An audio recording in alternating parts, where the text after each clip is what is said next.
Okay, I'm gonna caveat this with I have not done my due diligence and watched all of Spike Lee's movies. Just gonna say that up front. This movie is not that great. There are elements that are absolutely top notch above everything else you'd ever see, but as a full crafted piece of art, doesn't make it for me. I even think people who should be great, like Jeffrey Wright and Denzel, are only sometimes great. And then everybody else around them is kind of just phoning it in. I do like the elements of like class tension that are at play. It's pretty interesting. But the thing that pulls this whole movie together is the music. And I'm just going to talk about that for a minute because that's why this movie's worth watching.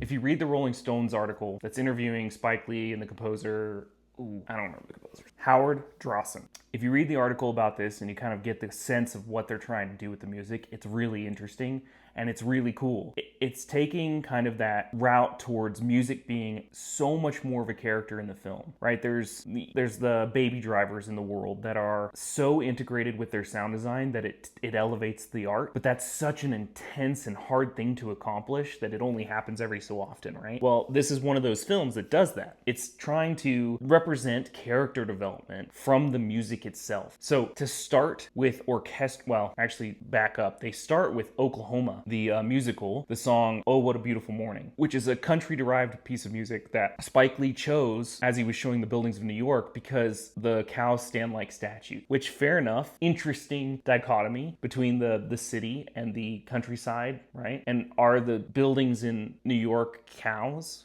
And like, why are they cows? But still, it's an interesting way to start the film, and it was definitely a beautiful way to start the film. And then you get into orchestral music to like right after that, and that's what you get with Denzel. But what's so cool about it is that the further in the movie you go, the closer and closer you get to what he used to do, what he used to listen to, what brought him to his success. And that's when you start getting some hip-hop influences. That's when you start getting that more popular music kind of embedding itself in. But what they also do is they take heritage across the African American experience, being from the Caribbean, being from Africa, being from this jazz historical focus. The art on his walls even touches on jazz all over the place. Like it's all like Charlie Parker references, Louis Armstrong, like everybody. Ella, like they're all there. Billie Holiday, I think, is on there somewhere, or maybe it's Ella.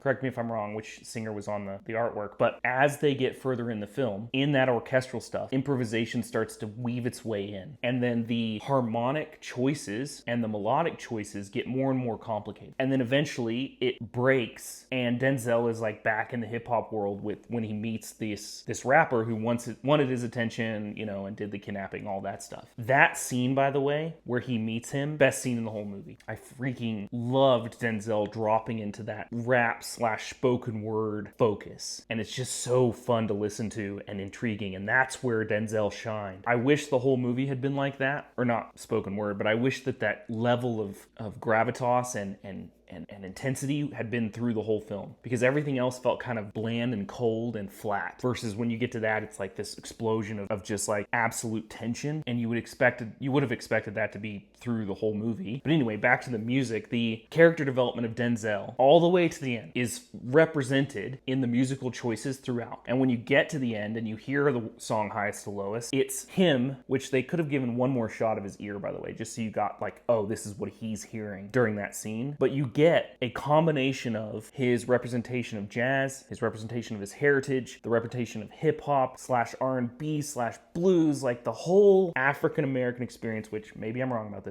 I should be careful about what I say. But what it seems like is the whole African-American experience is represented in music in that song. It's literally from the highest to the lowest. And it's really well done. That song is great, by the way. But the culmination of this character arc, where he finally decides, no, I just need to be doing this on my own again and making my own label, is really great. It's masterful. Like, I absolutely found that a joy to watch. Once I got to the last 30 minutes of this film, I was hooked. What changed it was when they get to the salsa band in the middle, which is a real band. Eddie Palmieri is great. And so they start playing his music. It's great. It's interesting. It's definitely very real and palpable. And then, of course, that's coupled with the chase scene, which I think works really well. And that's where that movie really took a good turn for me, because they were losing me. I wasn't super into it. I didn't believe any of the characters. I just felt like everything was forced. But then by the time you get to that scene, it's like, okay, this is picking up. It's a little interesting. And then you get them going out on their own, and they're trying to find his son and like all that stuff. It worked. But the music is what makes this movie, and it should be nominated for